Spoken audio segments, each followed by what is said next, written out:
Assalamualaikum warahmatullahi wabarakatuh. Halo anak-anak sekalian, apa kabarnya? Mudah-mudahan selalu sehat ya. Baik, dalam video kali ini saya akan membahas tentang proses fotosintesis.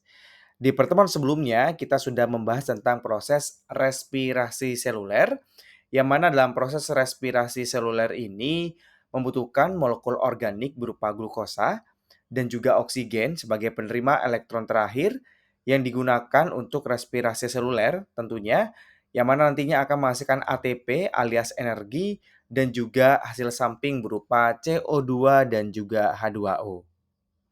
Dan ternyata CO2 dan H2O ini akan digunakan untuk proses fotosintesis yang terjadi di dalam kloroplas. Dan tentunya membutuhkan bantuan energi cahaya matahari yang nantinya proses fotosintesis ini akan menghasilkan suatu produk, yakni molekul organik dan juga oksigen. Dari gambar ini dapat kita ketahui bahwasanya respirasi seluler dan proses fotosintesis memiliki keterkaitan yang sangat erat. Dan dalam video ini kita akan bahas tuntas tentang fotosintesis. Nah, yang pertama, fotosintesis memberi makan biosfer. Biosfer itu apa, Pak? Biosfer merupakan cakupan mengenai ekosistem yang ada di seluruh bumi atau seluruh dunia. Nah, jadi segala sesuatu ekosistem ya, kalau kalian sempat membahas tentang individu, kemudian populasi, kemudian juga ada, komunitas, kemudian ada, ekosistem gitu ya. Dan biosfer ini adalah tingkatan paling tinggi yang ada di dunia atau di bumi, yakni merupakan kumpulan dari sejumlah ekosistem tadi. Dan di sini kata kuncinya adalah yang memberi makan biosfer atau ekosistem-ekosistem tersebut itu siapa? Jawabannya adalah fotosintesis. Fotosintesis merupakan proses pengubahan energi sinar matahari menjadi energi kimia yang tersimpan dalam gula. Kalau kita maknai ya, foto artinya cahaya, sintesis artinya pembentukan. Membentuk apa? Membentuk gula. Yang mana gula ini merupakan energi kimia. Dari mana asalnya? Dari cahaya matahari. Oleh sebab itu, saya ulangi lagi, pengertian fotosintesis adalah suatu proses pengubahan energi sinar matahari menjadi energi kimia yang tersimpan dalam gula. Fotosintesis memberi makan hampir seluruh dunia atau makhluk hidup yang ada di seluruh dunia secara langsung maupun tidak langsung. Maksudnya gimana, Pak? Ya, kalau secara langsung misalnya kalau kita yang langsung itu ya adalah tumbuhan. Tumbuhan itu dari cahaya matahari nanti dia dapat makan ya dari proses fotosintesis. Sedangkan seperti kita, nah kita akan dapat energinya dari apa yang kita makan. Misalnya kalau kita makan tumbuhan. Nah, tumbuhan itu dapat energi dari mana? Energinya dari cahaya matahari. Jadi mau nggak mau, benar sekali bahwasanya fotosintesis itulah yang memberi makan biosfer baik secara langsung maupun tidak langsung. Nah, berbicara tentang pendapatan energi nih, organisme memperoleh senyawa organik alias sumber energi itu dan juga kerangka karbon itu melalui dua cara. Saya rasa waktu SD, SMP, SMA kalian sudah dikenalkan dengan istilah ini, yakni ada makhluk hidup autotrof dan juga makhluk hidup heterotrof. Makhluk hidup autotrof merupakan atau biasa kita sebut dengan pemberi makan sendiri atau produsen ya. Kenapa? Karena organisme autotrof dapat menghasilkan molekul organik dari CO2 dan bahan baku anorganik lainnya untuk dirinya sendiri, ya. Jadi dia menghasilkan molekul organik atau makanan yang mana dia tuh olah sendiri, bisa jadi olahannya itu berasal dari CO2 ataupun bahan baku organik lainnya. Anorganik lainnya maksudnya. Contohnya apa, Pak, untuk yang organisme autotrof ini? Nah, karena kita bahasnya tentang fotosintesis, otomatis kita akan mengambil contoh tumbuhan. Yang mana tumbuhan ini merupakan salah satu makhluk hidup fotoautotrof, alias dia mampu membuat makanan dari cahaya matahari. Selain fotoautotrof ada lagi nggak, Pak? Ada kemoautotrof dan lain-lain. Tergantung dia pakai apa gitu ya. Kalau di sini karena kita bahasnya fotosintesis, kita fokus dengan autotrof. Jadi makhluk hidup yang mampu menghasilkan makanannya sendiri dengan bantuan cahaya. Kemudian selain tumbuhan, yang termasuk fotoautotrof itu ada apa aja, Pak? Ya macam-macam ya, Nak, ya. Ada alga, kemudian ada beberapa protista, dan juga beberapa prokaryotik. Yang mana itu, Pak? Nah, coba kalian perhatikan gambar ini ya. Nah, ini adalah tumbuhan ya, tumbuhan.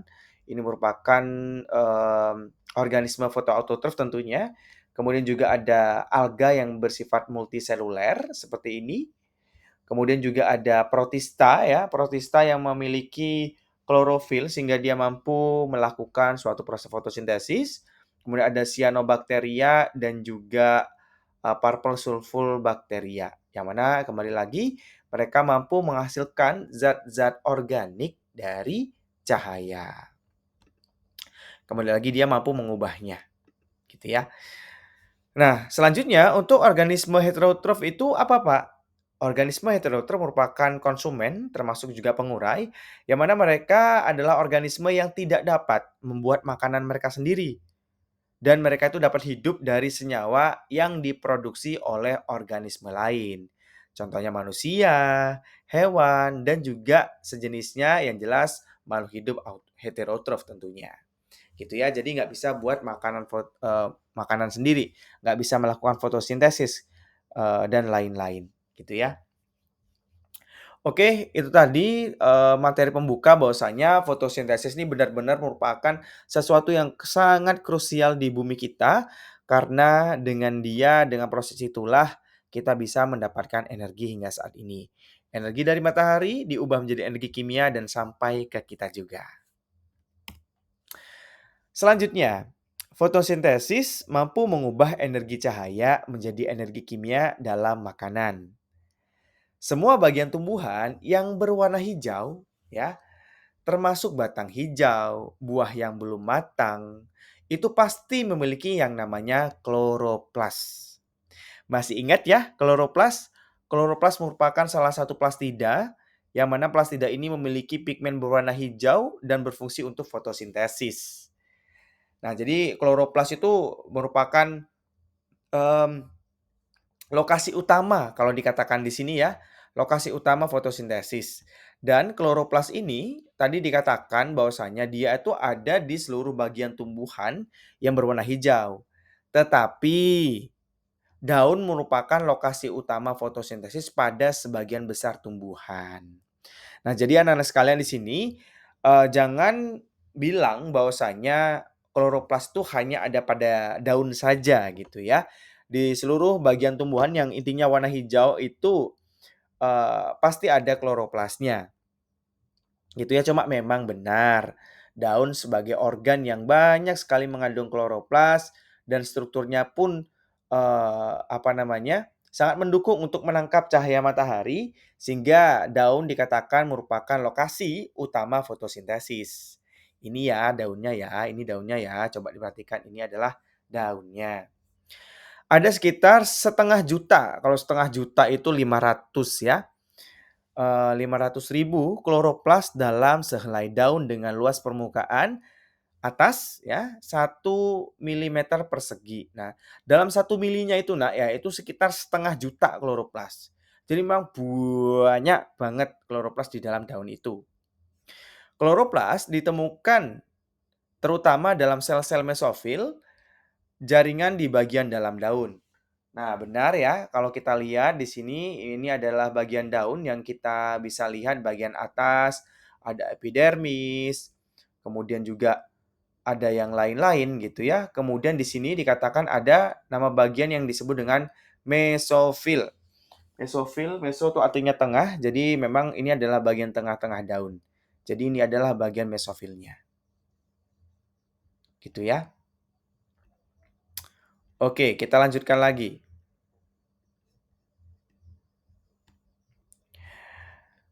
CO2 masuk ke dalam daun dan O2 keluar. Yang mana CO2 dan O2 keluar itu tadi melalui pori-pori mikroskopis yang disebut dengan stomata. Kalau tunggal namanya stoma, yang mana stoma ini berarti mulut. Nah, ini enak ya stomatanya. Jadi di sini dikatakan bahwasanya Stomata digunakan untuk tempat masuknya CO2 dan keluarnya O2. Sangat jelas sekali gambarnya. Oke, berikutnya. Air yang diserap oleh akar akan disalurkan ke daun melalui urat daun. Nah, jadi kalau kita lihat ya, ada yang namanya kalau kita biasanya kenal dengan tulang-tulang daun ya. Nah, itu merupakan urat daun yang mana itu merupakan lintasan beberapa zat ya, salah satunya adalah air. Air diserap akar disalurkan oleh pembuluh-pembuluh daun tadi hingga mencapai ke sel-sel.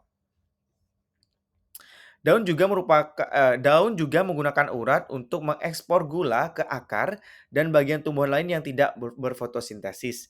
Nah, jadi selain air yang diedarkan melalui urat daun, hasil fotosintesis yang berupa gula tadi juga akan didistribusikan ke seluruh bagian melalui urat tersebut. Sel mesofil yang umum memiliki sekitar 30 sampai 40 kloroplas, masing-masing berukuran sekitar 2 sampai 4 mikrometer kali 4 sampai 7 mikrometer. Coba kita lihat di sini Nak ya. Nah, jadi kalau kita ambil bagian mesofil, ingat mesofil ini adalah jaringan ya. Otomatis banyak sekali selnya. Kalau satu sel kita ambil seret seperti ini. Nah, di dalam mesofil ini banyak sekali kloroplas. Nah, ini sel mesofilnya kita ambil, gitu ya. Kita ambil juga sel kloroplasnya, tek. Jadilah seperti ini. Gitu ya. Lanjut, ya, dalam sel mesofil itu banyak sekitar 30 sampai 40 kloroplas. Nah, jadi benar Nak, kalau kalau kemarin kita bahas sel ya, sel itu di kloroplasnya mungkin cuma ada 2, 3. Itu kenapa? Ya karena itu untuk mempermudah kita bahasannya. Namun sejatinya dalam satu sel mesofil itu isi kloroplasnya malah sekitar 30 sampai 40 kloroplas. Jadi banyak banget. Kemudian, kloroplas memiliki dua membran yang mengelilingi cairan padat yang disebut dengan stroma. Saya rasa ini kemarin sudah dibahas ya. Cairannya disebut dengan stroma dan ada dua membran. Namun di dalam stroma itu terdapat sistem membran ketiga. Nah, jadi ini ya ada membran satu, outer membran, membran dua adalah interspace membran, kemudian di dalamnya ada cairan yang kita sebut dengan stroma, dan ternyata di dalam stroma juga ada sistem membran ketiga. Siapa dia? Dia merupakan kantung-kantung yang disebut dengan tilakoid yang memisahkan stroma dari ruang tilakoid di dalam kantung-kantung ini. Nah, jadi ini dia Nak ya, dikatakan Pak Widi zoom lagi ya. Nah, jadi ini membran satu, membran 2, kemudian stroma nih. Di dalam stroma ada sistem membran ketiga yakni membran kantung-kantung yang bertumpuk seperti ini yang disebut dengan membran tilakoid. Di beberapa tempat, kantung-kantung tilakoid ditumpuk dalam kolom-kolom yang disebut dengan grana. Nah, jadi di beberapa tempat kita sebut dengan grana. Ini ya, granum. Nah, ini. Gara-gara ditumpuk-tumpuknya kayak itu, kayak apartemen ya. Kemudian, klorofil, ya, pigmen hijau yang memberi warna pada daun berada dalam membran tilakoid. Nah, jadi warna hijau, ya, pigmen hijau itu bukan berada di cairan stroma ternyata, Nak. Ya, bukan semacam tinta kayak gitu ya. Namun ternyata si klorofilnya ini berada di membran tilakoid, gitu. Nah, nanti akan kita bahas lebih dalam tuh bagaimana bentuknya si klorofil ini. Jadi kalau kalian masih mikir bahwasanya di dalam kloroplas tuh ada cairan berwarna hijau gitu ya, yang mana itu stroma, itu, tidak demikian. Klorofilnya itu ternyata berada di dalam membran-membran tilakoid. Kemudian di sini dikatakan bahwasanya energi cahaya nantinya akan diserap oleh klorofil tersebut dan selanjutnya klorofil yang akan mendorong sintesis molekul organik di kloroplas. Nah, jadi klorofil ini sangat penting sekali dalam proses fotosintesis karena dia yang akan menangkap cahaya-cahaya tadi dan akan mendorong atau mendukung atau memberikan energi ya untuk melakukan proses sintesis molekul organik di kloroplas. Nah, selanjutnya kita akan bahas tentang reaksi fotosintesis ya. Nah, ini reaksi fotosintesis saya rasa kalian sudah tahu. Pertama ada energi ya, energi ini merupakan energi cahaya matahari, kemudian ada karbon dioksida yang kita ambil, yang tumbuhan ambil dari lingkungan, dan juga ada H2O yang diambil dari lingkungan yang khususnya yang ada di dalam tanah, air ya, diserap akar, yang nantinya akan disusun menjadi molekul gula C6H12O6 dan juga oksigen, gitu. Nah, reaksi ini terjadi di mana? Nah, reaksi ini tentunya terjadi di dalam kloroplas, yang mana di dalam kloroplas nanti kloroplas akan memecah air menjadi hidrogen dan oksigen. Nah, ini H2O ya. Nanti ini akan dipecah menjadi oksigen dan hidrogen. Kemudian dan menggabungkan elektron hidrogen. Nah, isi hidrogennya kemana? Elektron hidrogen itu akan menjadi molekul gula. Nah, jadi kalau kita lihat nak ya, H2O dipecah jadi oksigen dan juga hanya kemana Pak? Kok tinggal O2 doang? Hanya nanti akan berikatan dengan molekul gula, gitu ya, atau menyusun gula, gitu. Nah, kalau kemarin kalian membahas tentang respirasi itu merupakan reaksi redoks, sama fotosintesis juga merupakan reaksi oksidasi dan reduksi alias reaksi redoks. H2O ya, H2O ini nantinya akan dioksidasi. Masih ingat oksidasi? Iya, oksidasi merupakan melepaskan elektron. Ya, jadi H2O nanti akan melepaskan elektronnya dan sedangkan CO2 itu akan direduksi. Nah, kalau direduksi ini kebalikannya, dia akan menerima elektron. Reaksi cahaya di membran tilakoid akan memecah air, kemudian melepaskan oksigen dan menghasilkan ATP dan membentuk NADPH. Nah, jadi di sini kita udah berkenalan ya, bahwasanya ada yang namanya reaksi cahaya. Mohon maaf, ini harusnya reaksi terang biasanya yang kita kenal. Kalau di bahasa Inggris memang like reaction gitu ya. Tapi dalam bahasa Indonesia biasanya kita kenal dengan yang namanya reaksi terang gitu ya, atau di sini juga dituliskan sebagai reaksi cahaya. Nah, reaksi cahaya ini intinya dalam proses fotosintesis nanti akan kalian temukan penjelasan ada 2 tahapan gitu ya, ada reaksi terang dan reaksi gelap. Kalau reaksi terang, yang mana dia butuh cahaya, dia tuh terjadi di membran tilakoid, yang mana prosesnya dia akan memecah air, H2O ya, dan nantinya akan menghasilkan oksigen. Selain oksigen yang dihasilkan, dia juga akan membentuk ATP dan NADPH. Selanjutnya, ATP dan NADPH ini akan digunakan untuk mendukung yang namanya siklus Kelvin. Siklus Kelvin ini terjadi di stroma, di cairannya, gitu ya, yang mana nanti dia akan membentuk gula dari CO2. Yang mana, dalam proses tersebut ya, dia membutuhkan dukungan atau menggunakan ATP untuk energi dan NADPH untuk daya reduksi, alias sesuatu yang, untuk mendukung proses reduksi, seperti itu, Nak. Nah, jadi, di sini kita dapat ketahui bahwasanya, reaksi fotosintesis seperti yang kita ketahui seperti ini, kemudian, ada 2 tahapan besar, yakni reaksi terang dan reaksi gelap atau siklus Kelvin yang mendukung reaksi-reaksi tersebut sehingga terjadilah produk yakni gula dan juga oksigen.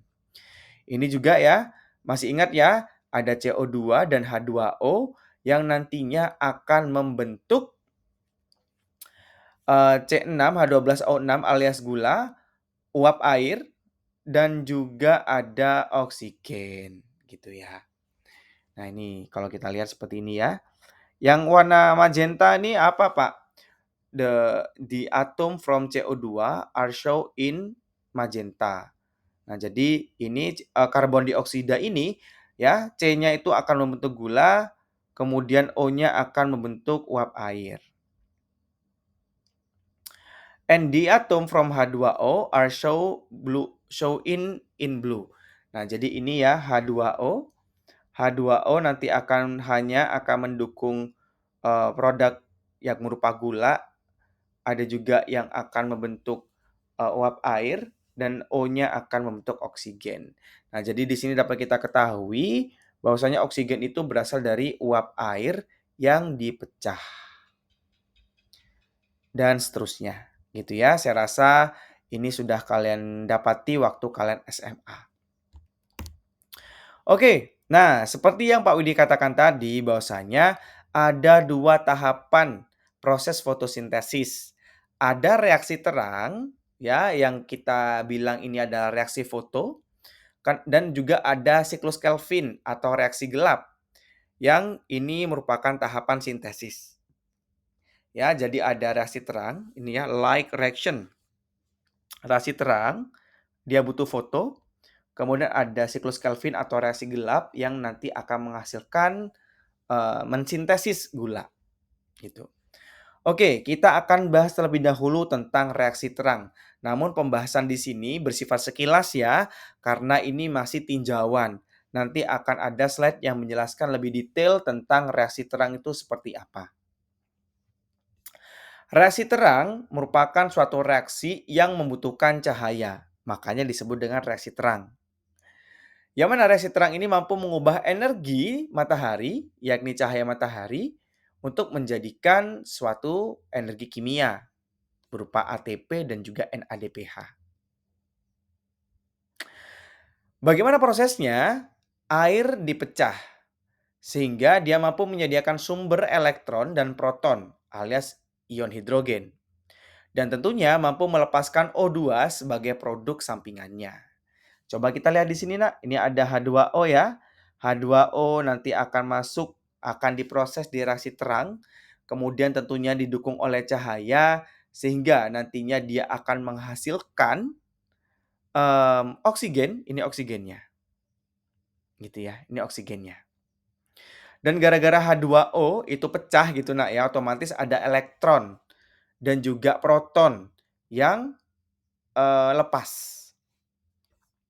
Selanjutnya, cahaya yang diserap oleh klorofil, ini cahaya ya, akan diserap oleh klorofil, akan mendorong transfer elektron dan ion hidrogen dari air, ya, dari air atau H2O ke aseptor yang disebut NADP+, dan selanjutnya NADP+ ini nantinya akan mengalami reduksi alias menerima elektron, otomatis dia akan mengikat H+. Sehingga berubahlah NADP+ menjadi NADPH. Gitu ya. Pak Widi ulangi lagi, pertama ada air toh. Air ini tentunya punya elektron kan. Nah, gara-gara ada cahaya matahari dan nanti H2O ini dipecah nih selama reaksi terang, otomatis elektronnya nanti akan dipindahkan. Siapa yang akan menerima? Yang menerima adalah NADP+. Gara-gara dia menerima elektron, otomatis ada H+ yang akan menemani dia, sehingga terbentuklah NADPH. Selain NADPH, reaksi terang juga menghasilkan ATP menggunakan chemiosmosis. Masih ingat ya chemiosmosis kemarin menggunakan apa? Ya, menggunakan ATP sintase. ATP sintase bisa menghasilkan ATP gara-gara apa? Iya, benar, gara-gara ada gradien H+, gitu. Apakah nanti akan ada penjelasannya, Pak? Ada, tenang aja. Energi cahaya awalnya diubah menjadi energi kimia dalam bentuk dua senyawa yakni NADPH dan juga ATP. Nah, seperti yang dikatakan ya, yang dijelaskan Pak Widi tadi bahwasanya reaksi terang ya akan menghasilkan akan mengubah energi cahaya menjadi energi kimia yakni ATP dan juga NADPH. Inilah reaksi foto gitu ya. Nah, fungsinya apa, Pak? NADPH dan ATP. NADPH merupakan sumber elektron yang bertindak sebagai kekuatan pereduksi yang dapat diteruskan ke penerima elektron dan mereduksinya. Sementara ATP adalah mata uang. Mata uang ini maksudnya adalah sumber energi ya yang serbaguna. Nanti dia bisa digunakan untuk apa saja. Gitu ya. Jadi kembali lagi Nak, ini merupakan suatu proses reaksi terang, namun secara tinjauan. Mau diulangi secara singkat ya. Reaksi terang adalah reaksi yang membutuhkan cahaya, membutuhkan H2O, selanjutnya H2O nanti akan dipecah dan akan menghasilkan oksigen, dan nantinya reaksi terang ini juga akan menghasilkan suatu produk berupa NADPH dan juga ATP. Lanjut ke reaksi gelap. Reaksi gelap biasa kita sebut dengan siklus Kelvin, ya. Kenapa dibilang reaksi gelap? Ya, bukan karena dia terjadi pada malam hari ya. Ini banyak yang salah kaprah nih. Kalau reaksi terang terjadi siang hari, reaksi gelap terjadi malam hari. Itu adalah konsep yang salah, ya. Reaksi gelap itu merupakan reaksi yang terjadi sangat berkesinambungan dengan reaksi terang.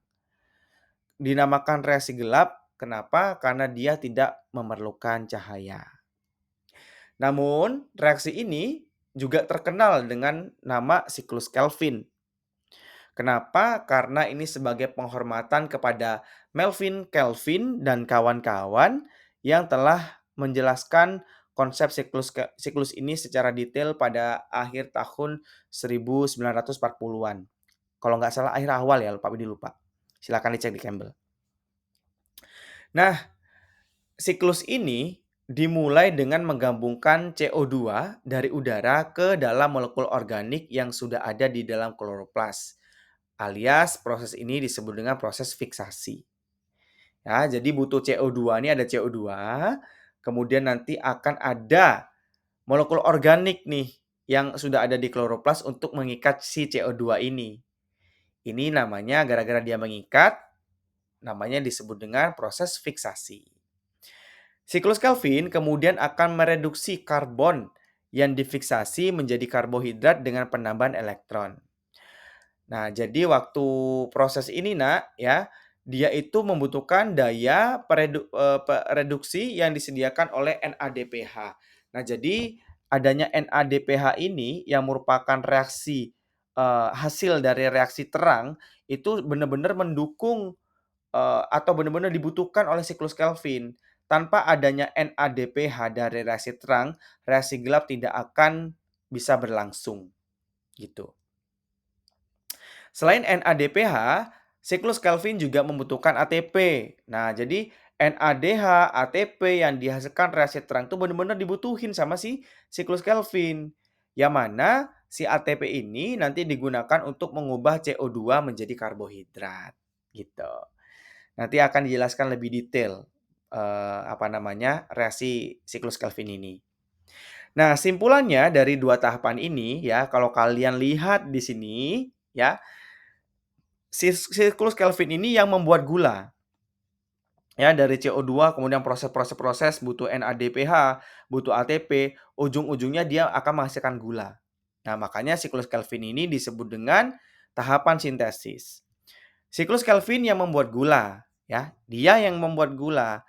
Tetapi siklus ini dapat melakukannya hanya kalau ada bantuan NADPH dan juga ATP yang mana mereka berasal dari reaksi terang.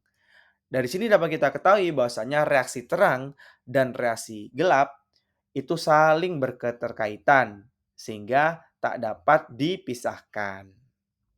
Gitu ya. Itu dia tinjauan dari dua tahapan reaksi ini akan dijelaskan lebih detail di slide-slide berikutnya. Nah, kita akan bahas dulu tentang reaksi terang, ya. Reaksi terang. Cahaya adalah bentuk energi elektromagnetik. Nah, jadi cahaya itu merupakan energi yang punya gelombang-gelombang gitu kan, Nak, ya. Saya yakin kalau kalian tuh udah tahu, ya, di fisika mungkin dulu sempat dibahas gitu ya, bahwasanya cahaya itu adalah gelombang. Warna yang kita lihat sebagai cahaya tampak mencakup panjang gelombang yang mendorong fotosintesis. Nah, jadi kalau kita lihat cahaya matahari ya, ini cahaya matahari ini kalau kita lihat memang cahayanya kayak putih gitu kan. Sebenarnya kalian tahu kan bahwasanya cahaya matahari itu warnanya tidak hanya satu saja, tidak hanya putih atau kuning kalau kalian bilang. Namun warnanya itu ada 7 yang biasa kita sebut dengan Mejiku Hibiniu gitu ya. Nah, jadi merah, jingga, me, jiku, kuning, hijau, biru, ungu. Nila ungu, nila dulu baru ungu gitu ya, Nak, ya, Mejiku Hibiniu. Nah, si warna-warna tadi, Nak, yang mana mereka punya gelombang. Nah, warna dengan gelombang tertentu itu akan digunakan oleh si kloroplas ya, khususnya di membran tilakoid ini untuk melangsungkan proses fotosintesis. Namun di sini Pak Widi tidak akan membahas gelombang yang mana gitu ya, karena itu akan kalian bahas nanti di mata kuliah yang lain, biar kalian nggak pusing gitu ya. Nah, kemudian intinya cahaya yang punya gelombang-gelombang yang berbeda-berbeda tadi itu nantinya akan diserap oleh si suatu pigmen yang kita sebut dengan klorofil. Dan ternyata klorofil itu punya banyak jenisnya. Ada klorofil A ataupun klorofil yang B atau klorofil yang lain gitu ya. Pigmen alias klorofil tadi akan menyerap cahaya dengan panjang gelombang tertentu. Nah, jadi tidak semua warna itu akan diterima oleh membran tilakoid, ya. Ada cahaya yang diteruskan tembus gitu ya karena, dia tembus gitu. Kalau nggak salah warna hijau, Nak, makanya panahnya ini warnanya hijau. Nah, warna hijau itu tidak diserap, tapi diteruskan kalau nggak dipantulkan. Kenapa ya? Karena klorofil itu warnanya hijau juga gitu loh. Nah, jadi ya nggak nggak diserap kayak gitu. Ada warna lain gitu ya. Nah, siapa yang menyerap? Ya pigmen. Siapa sih pigmen? Ya klorofil. Nah, klorofil ada jenis apa aja?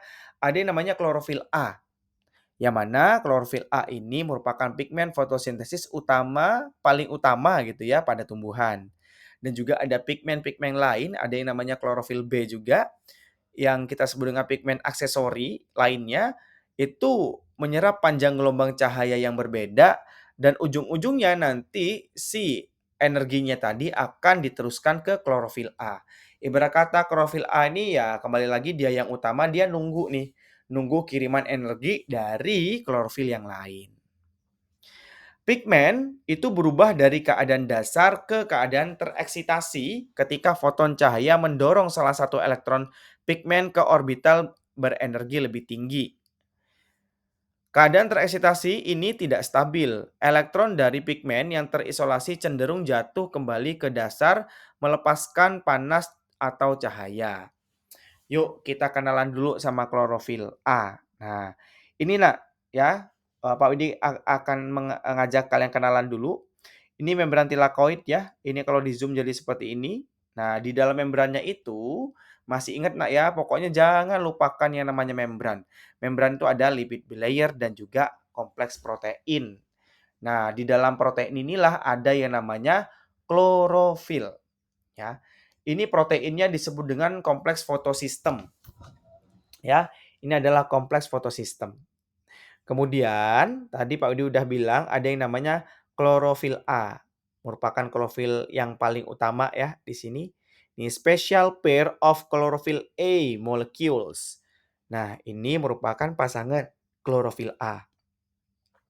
Kemudian apa namanya, klorofil yang lain yang dayang-dayangnya ini Nak ya, yang ada di luar. Tek tek tek tek, ini ada di luar toh. Nah, itu dayang-dayangnya. Kemudian kembali lagi, adanya cahaya, nanti masih ingat ya, energi cahaya adalah gelombang, itu akan diserap. Kemudian nantinya elektron-elektron itu, nah coba kita baca lagi di sini. Nah, si pigmen yang menyerap cahaya tadi ini ya, pigmen berubah dari keadaan dasar ke keadaan tereksitasi ketika foton cahaya mendorong salah satu elektron pigmen ke orbital berenergi tinggi. Ya, jadi ini ada energi cahaya ya kan, diteruskan nih energinya. Nah, tek tek tek tek tek tek tek. Nah, nantinya ya, energi ini akan mendorong elektron elektron ya, jadi ada elektron, masih ingat ya elektronnya dari mana, nanti akan dijelaskan, tapi kalian tadi sudah udah mendengar bahwasanya elektronnya itu dari H2O alias uap air, gitu ya. Nah, gara-gara ada energi cahaya matahari tadi ya, yang ya dia yang akan memecah H2O, kemudian elektronnya pindah ke sini. Nah, elektron ini Nak, ya, nantinya akan ya akan didorong. Elektron ini akan didorong ke orbital berenergi lebih tinggi. Keadaan tereksitasi ini tidak stabil. Elektron dari pigmen yang terisolasi cenderung jatuh kembali ke dasar, melepaskan panas atau cahaya. Ya, intinya, elektron ini ya, gara-gara ada cahaya matahari, kemudian energinya ditransfer gitu, elektronnya nih nanti akan diantar ke atas, Nak. Nah, ini kalau di atas ini sudah ada yang menerima, namanya primary electron acceptor, gitu. Fotosistem terdiri dari kompleks pusat reaksi yang dikelilingi oleh kompleks pemanen cahaya yang menyalurkan energi foton ke kompleks pusat reaksi. Nah, jadi bisa dikatakan juga, Nak, bahwasanya, mmm, ini ya, ini reaction center complex, ini adalah, pusat reaksi. Ya, sedangkan yang warna ini, Nak, ini ya yang ini yang ungu, ini Pak Widi bilang lah ini ungu terong, ini ungu pudar gitu ya. Nah, ungu pudar ini merupakan pusat reaksinya, yang ungu terong ini merupakan, bagian pemanennya. Nah, gitu ya. Ingat yang pantol-pantol hijau ini adalah klorofilnya. Klorofil A ada di pusat reaksi, klorofil yang lain, aksesori yang lain ada di, bagian pemanen cahaya, kompleks pemanen cahaya, gitu ya. Nah, jadi Pak Widi berharap kalian kenal dulu yang dengan piranti ini, ya. Kembali lagi nih Pak Widi katakan ini adalah membran thylakoid, kalau yang diperbesar seperti ini, ada kompleks protein yang disebut dengan fotosistem. Dan di dalam fotosistem tersebut ada kompleks reaksi, pusat reaksi, ada kompleks pemanen, di dalam kompleks pemanen itu ada klorofil, dan di pusat reaksi ini juga ada klorofil yang namanya klorofil A, gitu. Gitu ya. Inilah bagian-bagian dari, piranti atau alat-alat reaksi terang. Nah, ini dia proses reaksi terang. Nah, sebentar, sepertinya ada yang kelewat.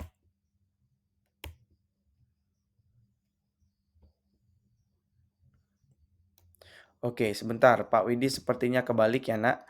Ini dulu ya, yang ini dulu baru ini. Yang ini dulu kembali lagi, setelah slide ini dulu, baru ini. Ya, baru rangkuman, gitu ya. Oke, kita akan bahas yang ini dulu. Ketika sepasang molekul klorofil A pada pusat reaksi yang khusus menyerap energi, salah satu elektronnya didorong ke tingkat energi yang lebih tinggi dan ditransfer ke penerima elektron primer. Nah, coba kita lihat di sini, Nak, ya. Jadi ini sudah bentuknya seperti ini. Ya, ingat ya, ini merupakan pusat reaksi. Ini klorofil. Klorofil pigmen yang lain bukan klorofil A. Yang klorofil A ada di sini. Kemudian ingat di sini dikatakan apabila ada energi tadi, Nak, ya, maka elektron dari H2O ini akan didorong ke atas dan akan diterima oleh penerima elektron primer. Primary electron acceptor. Gitu ya, diterima di sini. Nah, kemudian, Nak, di sini kita masih kenalan dengan pirantinya. Ada yang namanya fotosistem 2, yang mana fotosistem 2 ini mengandung molekul klorofil A P680 pada kompleks pusat reaksinya ini ya, P680. Kemudian fotosistem 1 ya, itu mengandung P700 gitu. Oke, sebentar Pak Widi akan jelaskan ini dulu. Oke, anak-anak sekalian, dalam reaksi terang seperti yang kita ketahui kita butuh yang namanya fotosistem. Nah, ternyata dalam proses reaksi terang itu melibatkan dua fotosistem, yakni fotosistem 2 dan fotosistem 1. Namun start kita diawali dari fotosistem 2. Loh Pak, kenapa nggak dari 1? Nah, kenapa nggak dari 1? Jadi sejarahnya, dulu peneliti itu waktu meneliti fotosintesis reaksi terang pertama kali itu taunya adalah fotosistem 1 doang. Dengan berjalannya waktu baru diketemukan tuh tentang fotosistem 2. Yang mana fotosistem 2 ini terjadi sebelum fotosistem 1 bekerja, gitu. Sehingga sampai saat ini yang digunakan kita start-nya dari fotosistem 2 dan berakhir di fotosistem 1, seperti itu. Gitu ya. Nah, jadi, yang membedakan mereka adalah pusat reaksinya ini merupakan klorofil A P680, kalau yang fotosistem 1, P700, seperti itu. Kemudian anak-anakku sekalian, proses ini coba kalian bayangkan tentang respirasi seluler.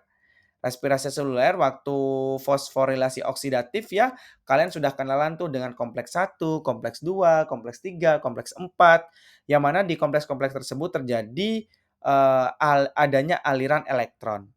Nah, itu sama Nak, seperti ini, gitu loh. Kalau di sana kompleksnya 1, 2, 3, 4, ini ada fotosistem 2 sama satu aja. Dan di sini juga ada plastoquinon, plastosianin, gitu. Hampir sama, yang mana mereka yang nantinya akan mengantarkan elektron-elektron tadi, ya. Ingat, kita yuk mulai dari sini dulu, ya. Kita akan mulai dari sini dulu. Pertama, kita akan bahas tentang aliran elektron linier alias non-siklik. Non-siklik itu elektronnya tuh tidak bersiklus, Nak, ya. Elektronnya tidak bersiklus. Jadi, elektron kalau udah dilepas di sini, hilang gitu, itu adalah linier, tidak siklik gitu. Elektronnya tidak bersiklus, tidak balik lagi gitu ya. Nah, aliran elektron linier ini terjadi selama reaksi terang menggunakan kedua fotosistem dan menghasilkan NADPH, ATP, dan oksigen. Nah nah secara sebenarnya Pak Widi pengen, menceritakan detail gitu ya, tapi agar, karena nanti akan dibahas juga di mata kuliah fisiologi tumbuhan kalian, ya. Aliran elektron yang linier. Nah, kembali lagi di sini, Nak, pada saat fotosistem 2 di sini ya, nanti ada energi cahaya matahari, kemudian dia akan memecah H2O untuk melepaskan oksigen, kemudian ada H+, kemudian elektronnya nanti akan masuk sini, gitu ya. Kemudian ada energi cahaya matahari yang akan diteruskan tek tek tek tek tek tek tek, akan mendorong elektron yang ada di pusat reaksi P680 akan didorong menuju ke penerima elektron primer. Nah, kalau udah di sini, Nak, dari primary elektron ini nanti elektronnya akan dipindahkan ke plastoquinon. Dari plastoquinon akan dipindahkan lagi ke sitokrom kompleks. Nah, jadi elektron transport chain. Nah, jadi ada rantai transport elektron seperti pada respirasi seluler kayak gitu loh, Nak. Kemudian elektron ini nanti akan diantarkan oleh plastosianin atau PC. Nah, plastosianin nanti akan diantarkan ke pusat reaksi fotosistem 1, yakni klorofil A P700. Nah, sama dia bertengger di sini. Nunggu cahaya lagi. Kalau udah ada cahaya, tek tek tek tek tek, ini akan mendorong elektron itu ke sama elektron penerima elektron primer. Gitu. Kemudian nanti penerima elektron primer ini akan melepaskan elektronnya ke ferredoksin. Dari ferredoksin elektronnya akan dipindahkan ke NADP plus reduktase. Nah, di NADP plus reduktase ini adalah enzim ya, nantinya akan mengikat NADP plus dan nanti akan mentransfer elektronnya ke NADP plus tadi, gara-gara NADP plus punya elektron sehingga jadilah NADPH. Seperti itu. Nah, jadi simpulannya, untuk aliran elektron yang linier alias non-siklit, dia akan menghasilkan NADPH, kemudian oksigen, dan juga ATP. Nah, ATP-nya nih dari mana, Pak? Gitu ya. ATP-nya itu, di sini memang tidak dijelaskan detail, nanti akan ada slide rangkuman yang akan menjelaskan detail. Yang jelas, kali ini akan melibatkan yang namanya ATP sintase, gitu. Kemudian aliran selanjutnya adalah aliran elektron siklik nih, alias siklus. Catatannya adalah aliran elektron siklik hanya melibatkan fotosistem satu. Nah, jadi yang siklik ini cuma di sini aja, Nak. Nah, di sini aja. Tidak melibatkan fotosistem 2, tapi di sini saja. Yang mana nanti, aliran ini akan menghasilkan ATP, tetapi tidak menghasilkan NADPH dan juga O2. Nah, jadi aliran siklik itu hanya menghasilkan, menghasilkan apa namanya, menghasilkan ATP aja, gitu. Selama kemiosmosis di mitokondria dan kloroplas, rantai transport elektron menghasilkan gradien H+ melintasi membran. ATP sintase akan menggunakan gaya gerak proton alias H+ ini untuk membuat ATP. Nah, bagaimana caranya? Kembali lagi, Nak, nanti ada penjelasan tentang kemiosmosis yang mana seperti pada respirasi seluler. Oke, langsung saja prosesnya seperti ini. Nah, ini dia rangkumannya. Gitu ya. Kalau Pak Widi, jelasin lagi tadi di sini, Nak, gitu ya. Misalnya ada H2O nanti dipecah, menghasilkan oksigen, elektronnya masuk ke fotosistem 2. Di fotosistem 2 elektronnya gara-gara ada cahaya matahari nanti akan diangkat dan diterima oleh penerima elektron primer. Nah, kemudian nanti elektron ini akan dipindahkan dari penerima elektron primer menuju ke plastoquinon, gitu ya. Kemudian, gara-gara ada elektron yang tadi ya dan ada elektron tadi gitu ya, yang mana elektronnya dipindah-pindahkan, itu akan memicu H+ itu dari luar ke dalam, gitu. Jadi dari H+ ini dari luar, Nak, dari, stroma ke ruang dalam membran tilakoid. Nah, jadi ada H+ yang masuk ketika elektron itu lewat, gitu.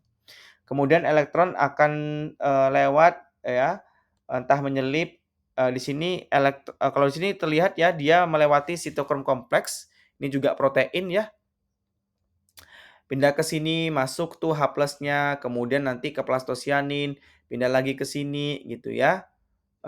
Pindah akan diterima di P700 di fotosistem 1, kemudian ada cahaya matahari lagi, nanti pindah lagi gitu ya, ke penerima elektron primer, kemudian masuk ke ferredoksin, dari ferredoksin elektronnya pindah ke NADP+ reduktase, adanya elektron di sini nanti akan memicu NADP+ menerima elektron dan akan berikatan dengan H sehingga terjadilah NADPH, kayak gitu kan. Nah, gara-gara H+ itu masuk ke sini, konsepnya masih sama, nanti dia akan kebanyakan H+ yang ada di dalam ruang membran tilakoid. Nah, gara-gara H+-nya tinggi sehingga dia harus seimbang, H+ ini harus keluar. Satu-satunya jalan H+ keluar itu adalah ATP sintase. Jadi waktu H+-nya masuk sini untuk memutar motor gitu ya, nanti akan menghasilkan ADP plus P menjadi ATP gitu. Makanya reaksi terang itu menghasilkan NADPH, ATP dan juga oksigen. Itu adalah hasilnya. Gitu ya. Oke. Nah, jadi, itu dia. Kemudian Pak, Bapak tadi bilang ada yang siklik, ya. Yang siklik itu yang mana Pak? Nah, di sini memang tidak begitu digambarkan, sikliknya. Jadi yang jelas pertama untuk yang siklik tadi, dia hanya melibatkan elektron primer satu saja, ya. Jadi Nak, sebenarnya waktu elektron dia itu terangkat, gitu ya. Waktu terangkat, elektron tuh punya 2 jalan sebenarnya. Diteruskan ke ferredoksin atau nanti dia masuk atau, dia belok kanan untuk ke ferredoksin atau dia belok kiri, Nak. Belok kiri untuk melangsungkan proses yang diterima oleh, protein-protein yang ada di sebelah kiri sini seperti sitokrom kompleks. Apabila elektronnya belok kiri ke sini gitu ya, nanti dia akan mendorong H+ masuk gitu loh. Nah, sehingga muter-muter elektronnya gini, ser ser ser gitu. Nah, jadi, sebenarnya tidak selamanya elektron tuh akan ke ferredoksin gitu ya, tapi ada elektron yang dia itu bersifat siklik gitu. Nah, jadi elektronnya muter-muter aja, ibarat kata muter-muter agar H+-nya itu bisa masuk ke sini. Untungnya apa, Pak? Ya untungnya ya dapat ATP, kayak gitu. Gitu ya. Oke, itu tadi penjelasan saya, mmm, kalau berdasarkan tulisan di sini ya, energi dari cahaya akan membangkitkan elektron dari klorofil dan akan ditransfer ke akseptor elektron primer pada fotosistem 2, ini sama. Kemudian di ruang tilakoid, air alias H2O itu nanti akan dipecah-pecah menjadi apa? Menjadi 2 elektron yang akan diterima penerima elektron klorofil A. Kemudian ada 2 H+ yang mana nanti dia akan mendorong, H+ yang ada di membran tilakoid, ruang membran tilakoid. Kemudian ada atom O, yang mana atom O ini akan jadi oksigen, ini ya. Ya. 1, 2, 3. Nah, anak panah emas ini melacak aliran elektron saat elektron bergerak menyusuri rantai transport elektron. 4, nah ini pada saat intinya kalau elektron itu lewat Nak ya, nanti akan ada sekitar 4 H+ itu dipompa dari ruang dipompa dari stroma menuju ke ruang tilakoid. Sehingga nanti akan semakin banyak H+ di sini. Kemudian nomor 4, ini ya 4 ya. Dalam kemiosmosis difusi H+ dari ruang tilakoid gara-gara H+-nya di sini sangat high, sangat tinggi, dia harus keluar nih. Nah, gara-gara dia lewat, maka dia akan membentuk ATP melalui ATP sintase. Kemudian yang kelima ini ya, elektron berenergi rendah dari air nanti akan berakhir di NADPH. Yang mana NADPH ini merupakan elektron yang berenergi tinggi kalau udah masuk NADPH. Yang nanti akan pembentukan NADPH menghilangkan H+ dari stroma, menurunkan H+-nya meningkatkan pH. Nah, jadi intinya NADPH ini akan mengurangi H+ gitu Nak ya. Semakin rendah lagi nih stromanya gara-gara H+-nya dipegang sama NADPH gitu. Kembali lagi Nak, itulah reaksi terang. Reaksi yang membutuhkan cahaya matahari untuk mendukung proses-prosesnya dan reaksi ini akan menghasilkan oksigen, ATP, dan juga NADPH. Oksigen akan dilepaskan ke lingkungan, sedangkan ATP dan NADPH akan digunakan untuk siklus berikutnya yakni siklus Kelvin. Lanjut nih, baru sekarang kita akan membahas tentang siklus Kelvin. Siklus Kelvin menggunakan energi kimia ya, yakni ATP dan juga NADPH. Nah, ini langsung di-spill nih. Bahwasanya siklus Kelvin ini sangat-sangat butuh produk dari reaksi terang, yakni ATP dan juga NADPH. Yang mana kedua hal tersebut akan digunakan untuk mereduksi karbon dioksida, CO2 ya Nak ya, mohon maaf O2-nya hilang. Mereduksi CO2 menjadi gula alias G3P. Dan siklus Kelvin ini berlangsung di stroma. Nah, jadi kalau reaksi terang di membran tilakoid, kalau reaksi gelap alias siklus Kelvin ini terjadi di stroma, di cairannya. Gitu. Karbon memasuki siklus Kelvin dalam bentuk CO2 dan keluar dalam bentuk gula. Nah, coba kita lihat inputnya dulu. Inputnya adalah CO2.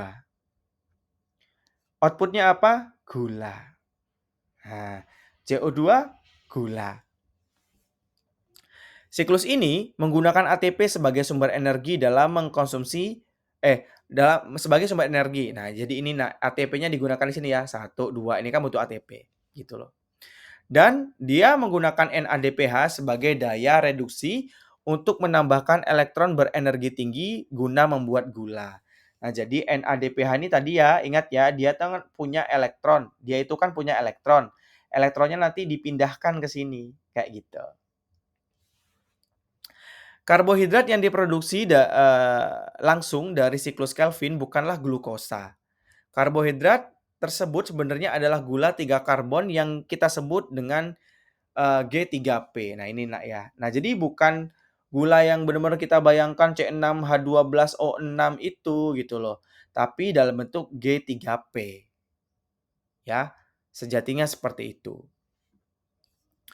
Untuk sintesis bersih, satu molekul G3P, siklus tersebut berlangsung sebanyak 3 kali. Mengikat 3 molekul CO2 ya, karbon dioksida, satu molekul per putaran siklus. Ingat bahwa istilah fiksasi karbon mengacu pada penggabungan awal CO2 ke dalam bahan organik. Nah, jadi untuk menghasilkan G3P ini nggak bertunduk langsung. Kalau kalian perhatikan di sini CO2. CO2 tuh C-nya ada berapa? Ada satu. Nah, jadi di sini dikatakan ya, ini berlangsung 3 kali. Nah, siklus ini akan berlangsung 3 kali, gitu. Dan CO ini akan masuk satu persatu, gitu. Dan ingat, untuk menghasilkan gula yang G3P ini, itu butuh berapa karbon dioksida? Butuh satu, 2, 3. Tapi ingat dalam prosesnya dia satu-satu, kayak gitu. Ya, satu persatu. Ya, jadi ini dulu masuk kayak gitu. Cuma di skema ini kita hemat aja gitu ya. Ini karena kita menggunakan 3 molekul, maka dari itu di sini ditulis angka 3. Angka 3 nanti ini akan pecah, otomatis 3 kali 2 ya, pecah jadi 2 sehingga akan ada 6, 6, 6, kemudian nanti keluar ada 5 dan seterusnya. Nanti akan dijelaskan lebih detail. Intinya mmm, untuk menghasilkan G3P ini membutuhkan 3 karbon dioksida yang diproses satu persatu. Bagaimana prosesnya, Pak? Oke, ini dia prosesnya. Siklus Kelvin, tidak perlu cahaya. Ya, jadi kalau kita lihat ya nggak ada tuh cahaya matahari di sini tidak dibutuhkan gitu ya. Tapi jangan disepelekan, cahaya matahari untuk reaksi terang. Siklus gelap kembali lagi tidak akan bisa melakukan proses tanpa adanya produk dari reaksi terang. Yuk lanjut aja kita ke tahapan yang pertama alias fase 1, fase fiksasi karbon. Molekul CO2 satu persatu akan berikatan dengan gula berkarbon 5 yang bernama ribolosa bifosfat atau yang biasa kita kenal dengan RUBP. Enzim yang mengatalisis proses tersebut namanya Rubisco. Yang mana enzim ini merupakan protein yang paling melimpah di kloroplas dan gara-gara kloroplas itu adalah suatu organel yang berproses untuk fotosintesis, dapat dikatakan juga bahwasanya Rubisco ini merupakan protein yang paling banyak di bumi, kayak gitu. Anak-anak sekalian sebelum Pak Widi lanjutkan, kalian ingat toh tentang siklus Krebs? Siklus Krebs itu apa? Ya, siklus Krebs itu nantinya akan menggunakan asetil-CoA akan diterima oleh oksaloasetat membentuk asam sitrat gitu kan. Dan bersiklus. Nah, sebenarnya hampir sama prosesnya. Tapi di sini kita ubah ya. Substratnya itu adalah karbon dioksida. Kemudian yang mengikat dia adalah RUBP. Enzimnya Rubisco kayak gitu. Ya.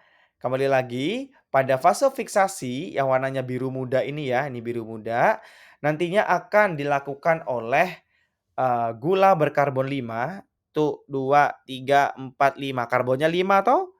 Nah, RUBP ini nanti akan ada di sini, kemudian akan kedatangan tamu nih, si karbon dioksida. Ingat satu persatu ya, diperantarai oleh enzim Rubisco akan membentuk sesuatu. Nah, setelah CO2 berikatan dengan RUBP menggunakan enzim Rubisco tadi, nanti akan menghasilkan produk.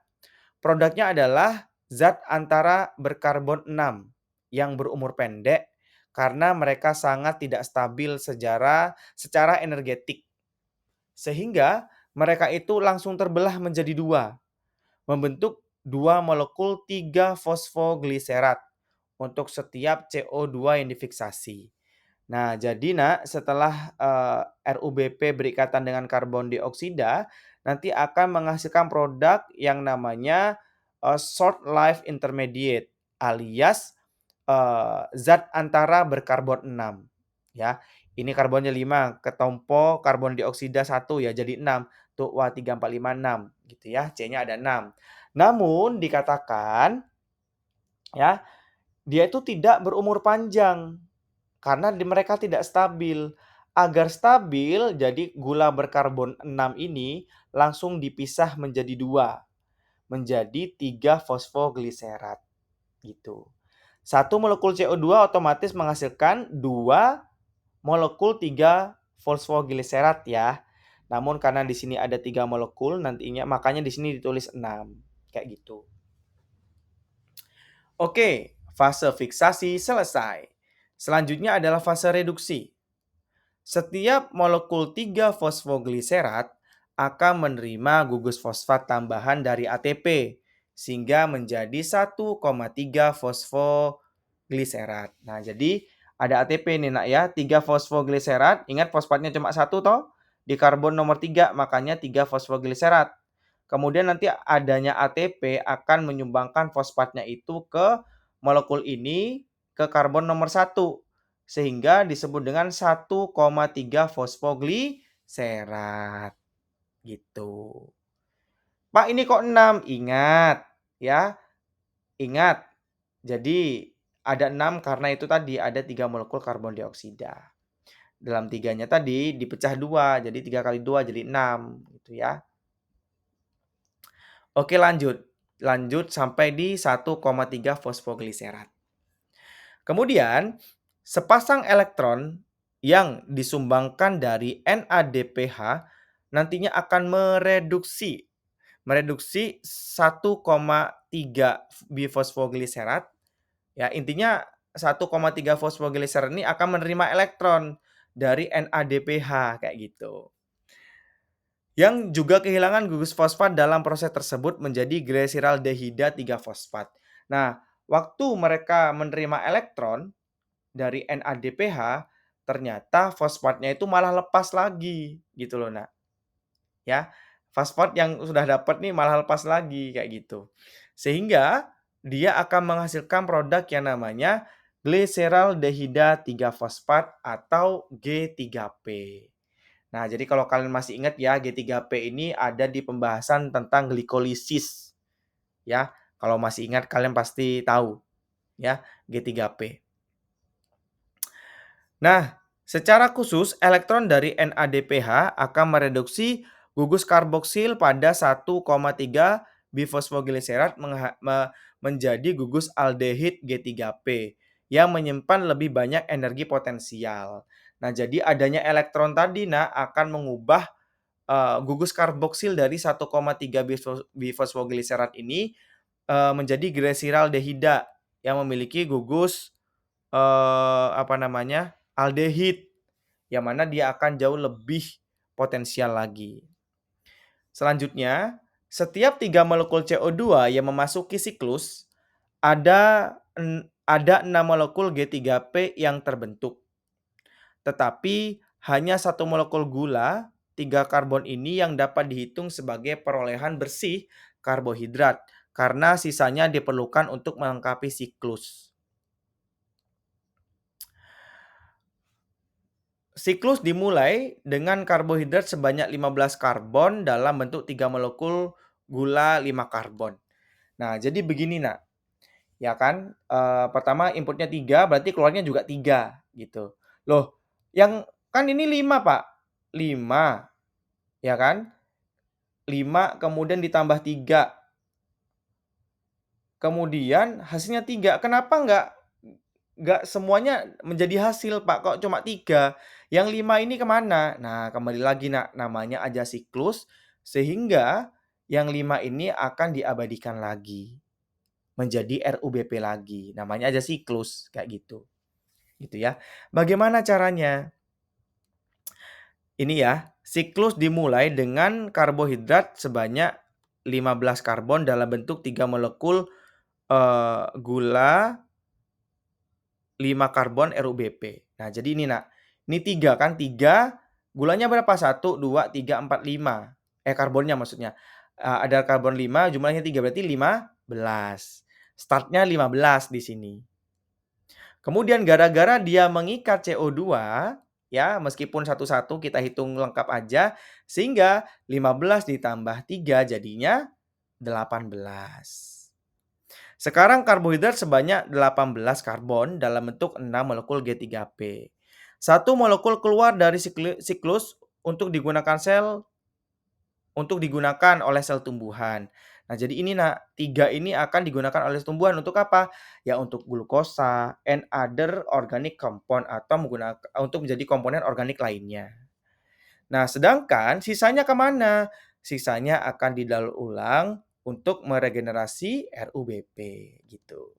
Makanya si TUK 23 ada 5 molekul ya dengan gula 3 karbon ini akan digunakan untuk menghasilkan RUBP lagi. Lanjut ke fase ketiga. Nah, fase ketiga adalah regenerasi penerima CO2 yakni RUBP.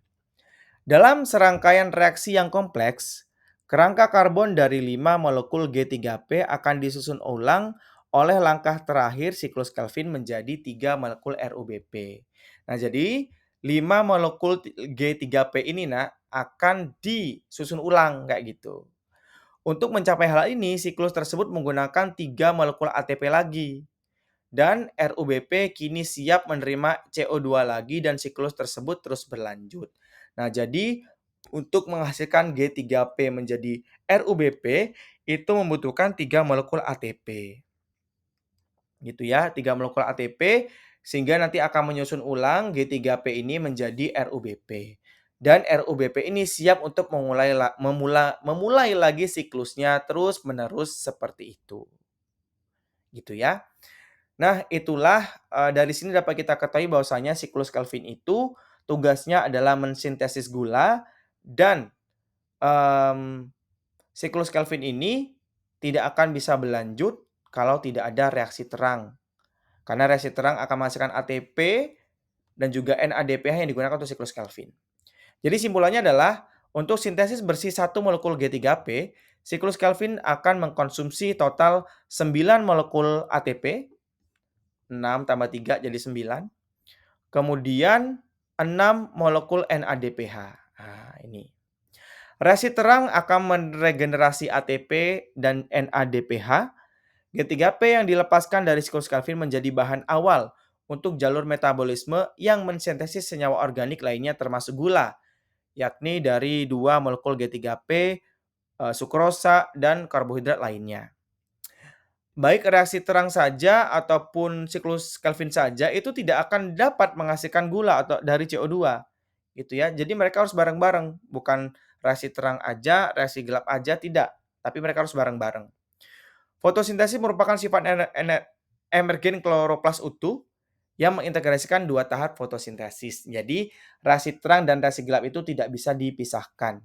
Saya berharap dari sini kalian tahu bahwasanya mindset reaksi terang terjadi siang hari, reaksi gelap malam hari itu salah. Gitu Nak ya. Karena kedua reaksi ini saling ketergantungan dan selalu berkesinambungan. Begitu ya. Baik itu saja penjelasan dari saya Nak. Silakan kalau masih bingung dibaca-baca lagi sehingga kalian bisa mendapatkan makna dari apa yang kalian pahami.